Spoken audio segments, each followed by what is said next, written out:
Aujourd'hui, nous allons visiter une autre philosophie, mais qui est complémentaire au stoïcisme, le bouddhisme. Avoir un esprit fort est très important pour bien réussir dans la vie. C'est comme un pouvoir secret qui vous aide à continuer même lorsque les choses deviennent difficiles. La force mentale est ce qui vous aide à aborder les problèmes, à tenir vos objectifs et à affronter les défis avec détermination, surtout lorsque vos talents et compétences seuls ne suffisent pas. Cette vidéo parle des idées clés du bouddhisme et de leur lien avec 10 habitudes qui peuvent affaiblir votre esprit. Si nous apprenons et utilisons ces enseignements, nous pouvons commencer un voyage pour renforcer notre esprit et être plus aptes à rebondir après des périodes difficiles. Mais avant de commencer, vérifiez que vous soyez abonné et que la cloche des notifications soit activée. Habitude numéro 1. Avoir un état d'esprit négatif. Un état d'esprit négatif est comme un lourd nuage qui couvre le soleil lumineux de notre bonheur intérieur.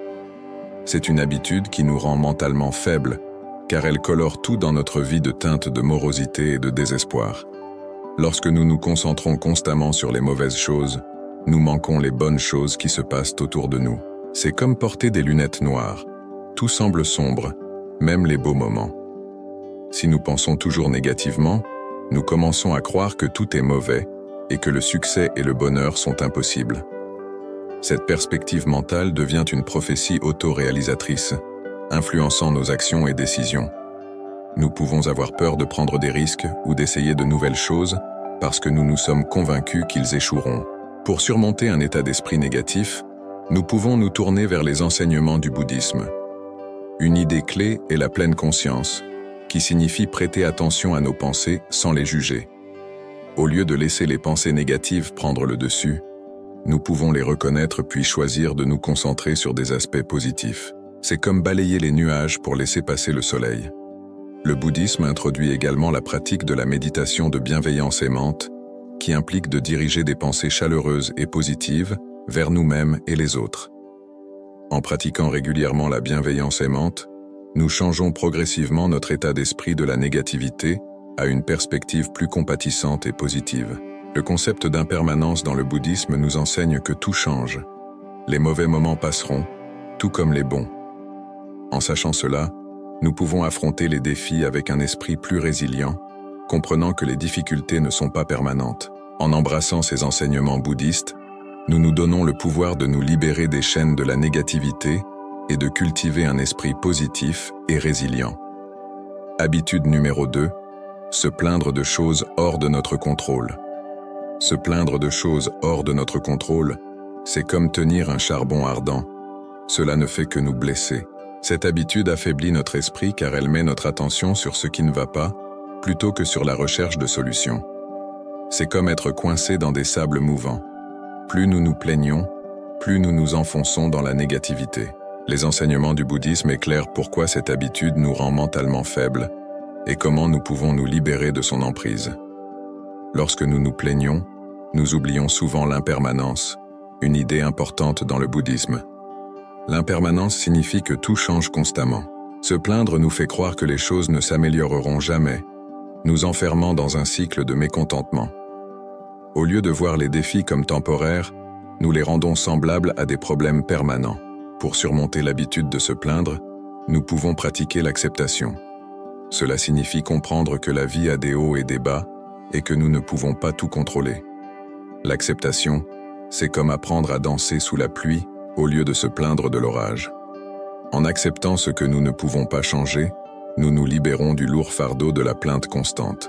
Le bouddhisme nous encourage également à concentrer notre énergie sur les choses que nous pouvons contrôler. C'est comme diriger un bateau dans une tempête. Nous ne pouvons pas contrôler le temps, mais nous pouvons naviguer notre navire. En agissant là où nous avons du pouvoir, nous passons d'un mode de plainte passive à un état d'esprit actif de résolution de problèmes. Dans les enseignements du bouddhisme, le lâcher-prise est une autre pratique puissante. C'est comme lâcher un ballon. Nous nous sentons plus légers lorsque nous lâchons des fardeaux inutiles. Lâcher prise ne signifie pas abandonner. Cela signifie relâcher l'étreinte serrée sur les plaintes et laisser de la place pour un changement positif. En intégrant ces principes bouddhistes dans notre vie, nous apprenons à aborder les défis avec un esprit équilibré, acceptant l'impermanence des situations et concentrant nos efforts là où nous pouvons faire une différence. En faisant cela, nous nous libérons de l'emprise des plaintes et cultivons une force mentale qui nous propulse vers l'avant, même face à l'adversité. Habitude numéro 3. Ne pas s'exprimer. Ne pas s'exprimer, c'est comme avoir un coffre au trésor mais le garder fermé à clé. Cette habitude affaiblit notre esprit car elle nous empêche de partager nos pensées, sentiments et idées avec le monde. C'est comme essayer de naviguer dans une pièce sombre sans allumer la lumière. Les choses deviennent confuses et écrasantes. Les enseignements du bouddhisme nous guident pour comprendre pourquoi cette habitude nous rend mentalement faibles, et voici comment nous pouvons nous libérer de ces contraintes.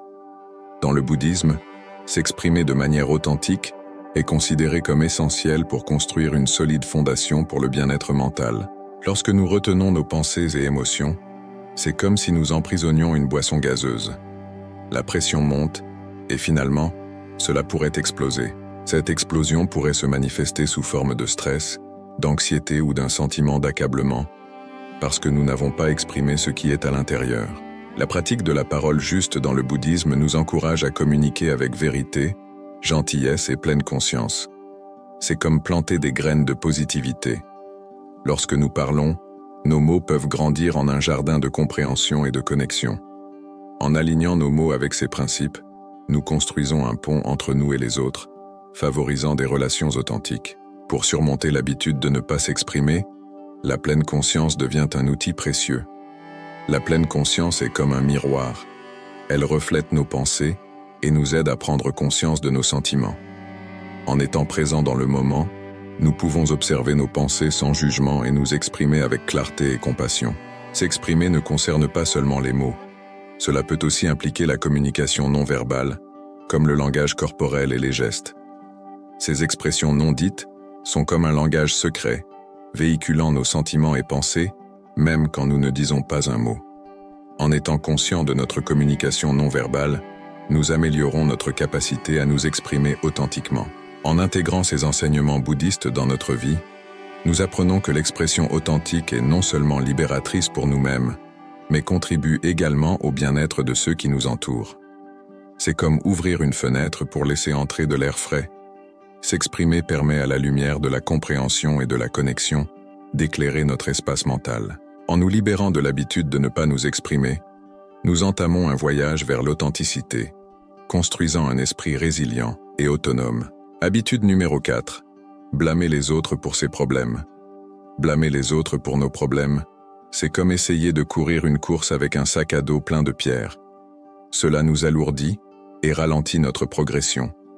Cette habitude affaiblit notre esprit, car elle nous ôte notre pouvoir. C'est comme donner le volant de notre vie à quelqu'un d'autre au lieu de nous en charger nous-mêmes. Les enseignements du bouddhisme éclairent pourquoi cette habitude nous rend mentalement faibles et comment nous pouvons nous démêler du jeu de la culpabilisation. Dans le bouddhisme, le concept de karma nous enseigne que nos actions ont des conséquences.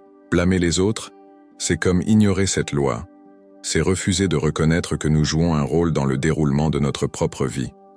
Lorsque nous blâmons, nous devenons comme des spectateurs plutôt que des participants actifs dans notre voyage. Prendre la responsabilité personnelle, c'est comprendre que nous avons la capacité de façonner nos expériences. C'est comme être le capitaine de notre navire. Nous pouvons affronter des tempêtes, mais nous pouvons les traverser. Lorsque nous blâmons les autres, c'est comme dire que nous n'avons aucun contrôle, mais en réalité nous en avons. En embrassant l'idée que nos actions comptent, nous nous donnons le pouvoir de faire des choix positifs. Pour surmonter l'habitude de blâmer, le pardon joue un rôle crucial. Le pardon n'est pas dire que ce que les autres ont fait est correct, c'est se libérer du fardeau de porter du ressentiment. C'est comme poser un sac à dos lourd. Nous nous sentons plus légers et plus libres. Pardonner aux autres et à nous-mêmes est une étape puissante vers la réclamation de notre responsabilité personnelle. La pleine conscience, une pratique clé dans le bouddhisme, nous aide à prendre conscience de nos pensées et actions. C'est comme éclairer un chemin sombre. Nous pouvons voir où nous allons. En étant attentifs, nous pouvons nous attraper lorsque nous sommes tentés de blâmer et choisir une réponse plus habilitante. Ce passage de la culpabilisation à la responsabilité est comme échanger les pierres dans notre sac à dos contre des ailes qui nous aident à nous élever. Incorporer ces enseignements bouddhistes dans nos vies nous invite à prendre notre pouvoir en main et à prendre en charge notre voyage. Se libérer du jeu de la culpabilisation, ce n'est pas seulement tenir les autres responsables, c'est reconnaître notre autonomie et notre capacité à façonner un état d'esprit positif et résilient.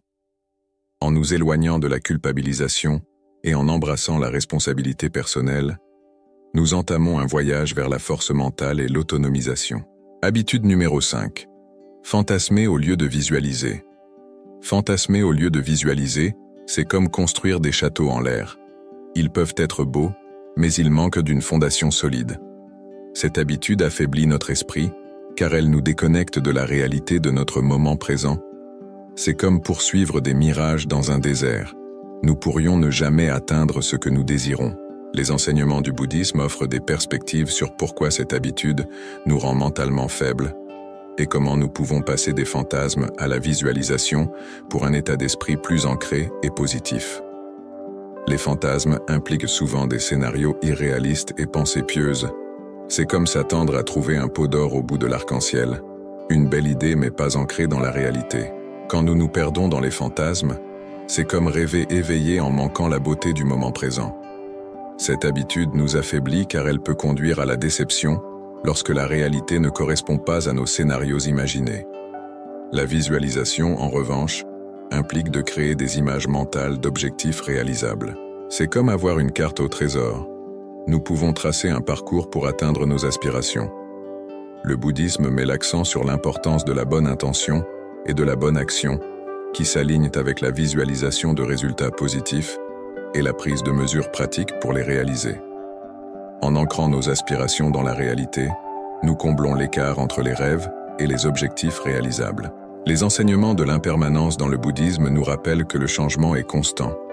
Les fantasmes impliquent souvent de s'accrocher à une idée fixe de l'avenir, tandis que la visualisation s'adapte au paysage en constante évolution de la vie.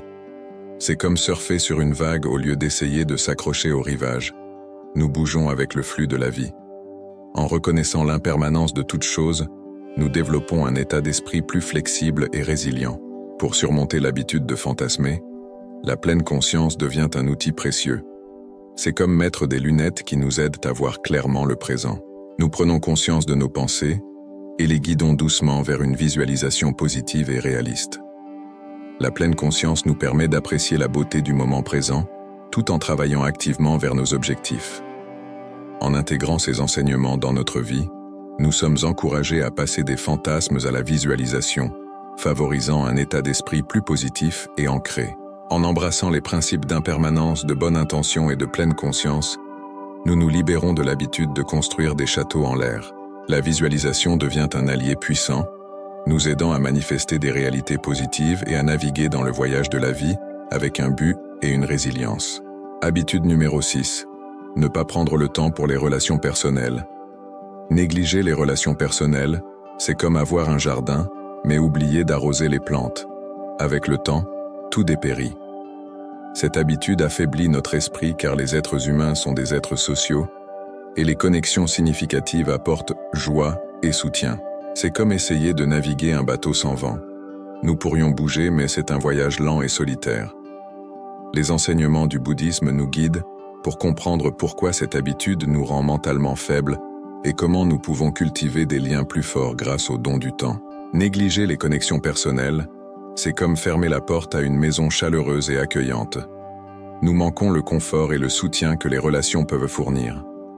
Quand nous ne prenons pas le temps pour nos proches, c'est comme négliger un jardin. Les mauvaises herbes de l'incompréhension et de la distance commencent à pousser. Cette habitude affaiblit notre esprit car nous pouvons nous sentir isolés, sans la nourriture de l'amour et de la compagnie. Construire et maintenir des relations nécessite du temps et des efforts, tout comme s'occuper d'un jardin pour le faire fleurir. Pour surmonter l'habitude de négliger les relations personnelles, nous pouvons commencer par être présents. La présence est comme le soleil pour les relations. Elle les aide à prospérer. Quand nous passons du temps de qualité avec nos proches, c'est comme arroser les plantes régulièrement. Cela nourrit les liens et renforce notre connexion. La communication est un autre aspect vital des relations florissantes. C'est comme le vent qui remplit les voiles d'un bateau. Cela nous propulse en avant.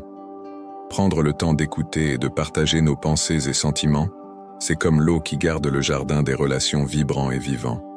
En étant ouverts et communicatifs, nous favorisons la compréhension et approfondissons nos connexions.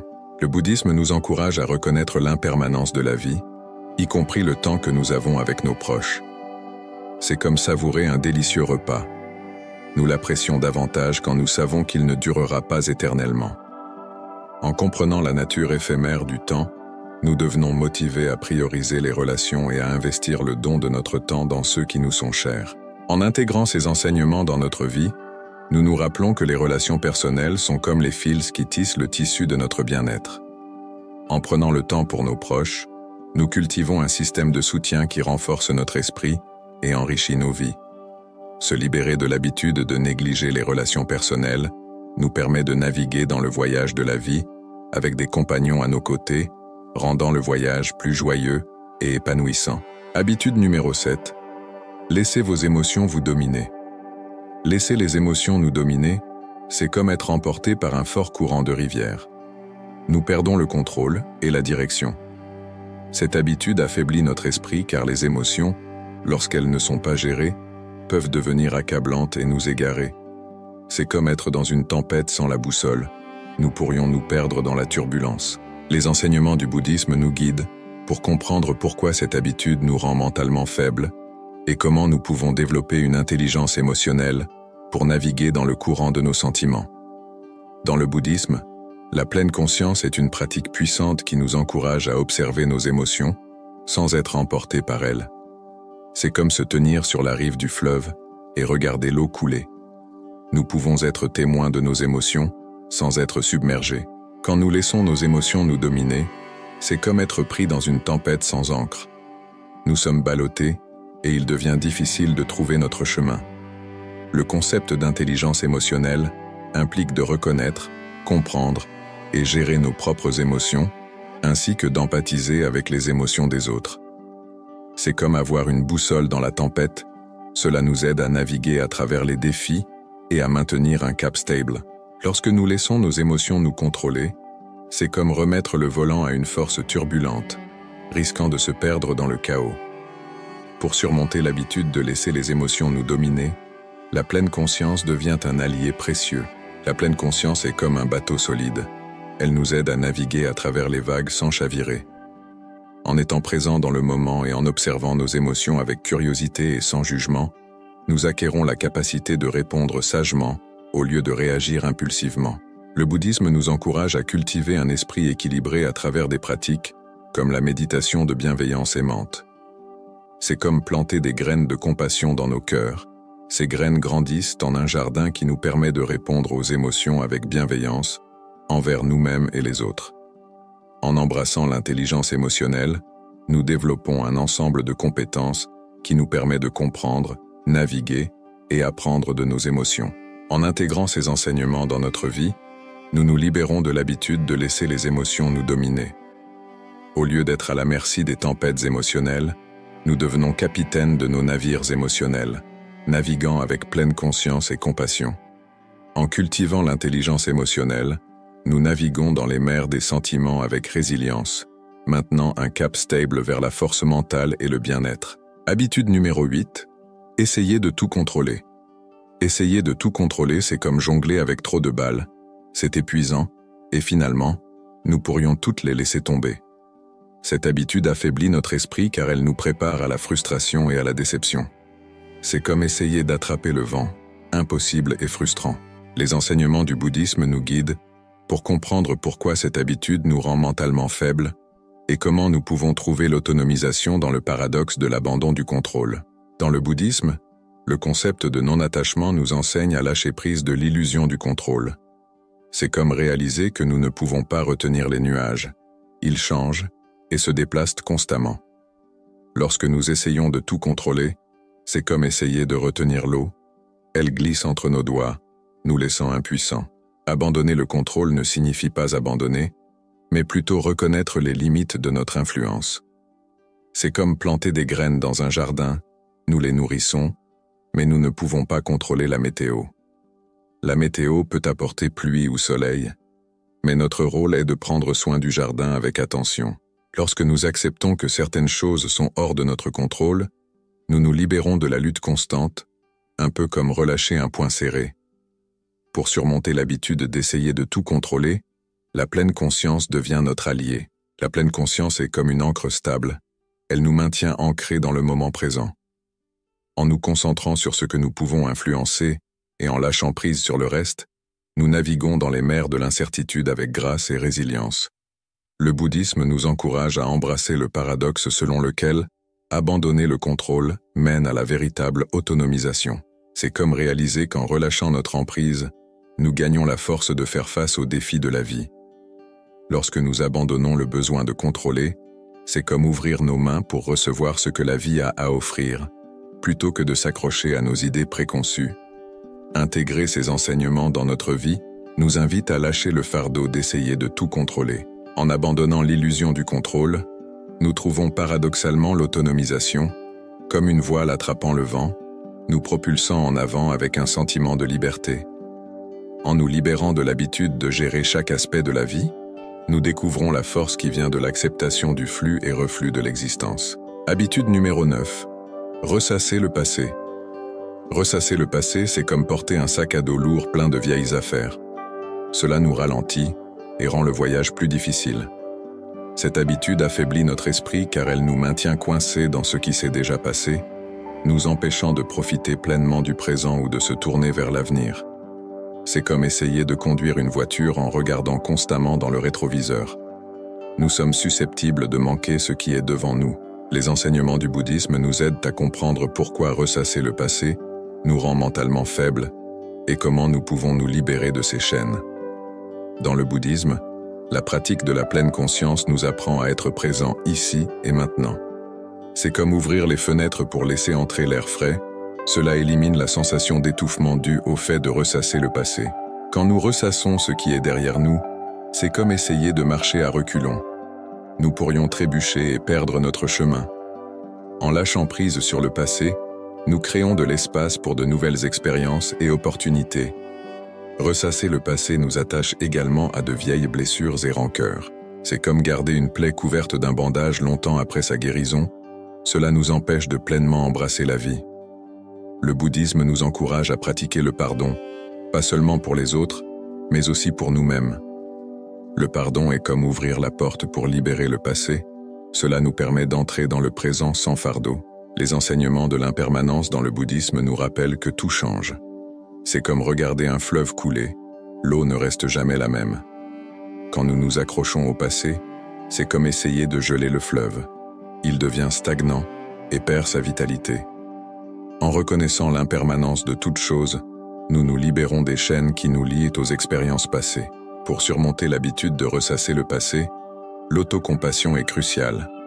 C'est comme offrir une parole gentille à un ami dans le besoin. Nous méritons la même gentillesse. En nous traitant avec compassion et compréhension, nous nous libérons de la prison auto-imposée de regrets et de culpabilité. Le passé devient un enseignant plutôt qu'un geôlier. En intégrant ces enseignements dans notre vie, nous nous donnons le pouvoir de nous libérer des chaînes qui nous lient au passé. En embrassant la pleine conscience, le pardon et l'autocompassion, nous créons un chemin vers la libération.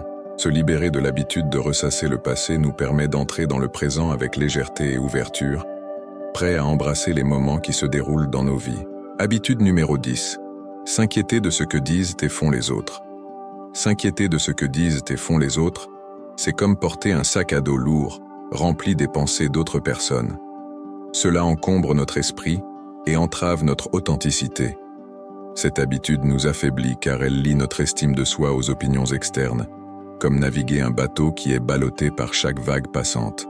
Les enseignements du bouddhisme offrent des perspectives sur pourquoi cette habitude nous rend mentalement faibles et comment nous pouvons nous libérer des chaînes du jugement constant. Dans le bouddhisme, la pratique de l'équanimité nous encourage à rester équilibrés au milieu des marées changeantes de l'éloge et de la critique. C'est comme se tenir sur un terrain solide, tandis que les vents des opinions soufflent, nous restons stables. Quand nous nous inquiétons trop de ce que disent les autres, c'est comme construire notre maison sur un sol instable. Elle devient vulnérable à chaque tempête passante. En cultivant l'équanimité, nous développons une résilience face aux jugements externes. Se juger sur la base des opinions des autres, c'est comme laisser quelqu'un d'autre tenir le miroir dans lequel nous nous regardons. Nous nous voyons à travers leurs yeux, pas les nôtres. Le bouddhisme enseigne l'importance de l'auto-acceptation et de l'authenticité. C'est comme porter nos vêtements préférés, au lieu d'essayer de rentrer dans la garde-robe de quelqu'un d'autre, nous nous exprimons authentiquement. En lâchant prise sur le besoin d'approbation constante, nous nous libérons des limitations imposées par les attentes des autres. La pleine conscience, un thème central dans le bouddhisme, nous aide à prendre conscience de nos pensées et réactions. Quand nous nous inquiétons de ce que disent les autres, c'est comme être perdu dans un labyrinthe d'opinions. La pleine conscience agit comme une lumière guide, nous aidant à retrouver notre véritable moi. En étant présent dans le moment, nous pouvons observer ces inquiétudes sans nous y enchevêtrer. Pour surmonter l'habitude de s'inquiéter des opinions des autres, l'amour de soi devient un antidote puissant. C'est comme planter des graines de bienveillance en nous-mêmes. Ces graines grandissent en un jardin d'auto-acceptation. En reconnaissant notre valeur intrinsèque et en embrassant nos qualités uniques, nous construisons un bouclier contre les flèches des jugements externes. En intégrant ces enseignements dans notre vie, nous nous libérons de la faiblesse mentale liée à l'inquiétude de ce que disent et font les autres. En pratiquant l'équanimité, en embrassant l'authenticité et en cultivant l'amour de soi, nous nous libérons des chaînes qui nous lient aux opinions externes. Briser cette habitude de jugement constant nous permet de naviguer notre propre parcours, orienté vers une vie guidée par la force intérieure et l'authenticité. Les enseignements du bouddhisme fournissent un guide complet pour surmonter les habitudes qui nous rendent mentalement faibles. En intégrant la pleine conscience, la compassion et la sagesse dans le tissu de notre vie quotidienne, nous pouvons transcender les modèles négatifs et cultiver une force mentale durable. Cette exploration sert d'invitation à entreprendre un voyage transformateur, intégrant les enseignements profonds du bouddhisme dans la tapisserie de notre existence. Que la sagesse de ces enseignements illumine le chemin vers un esprit résilient et autonome, inspirant une vie remplie de buts, de compassion et de joie.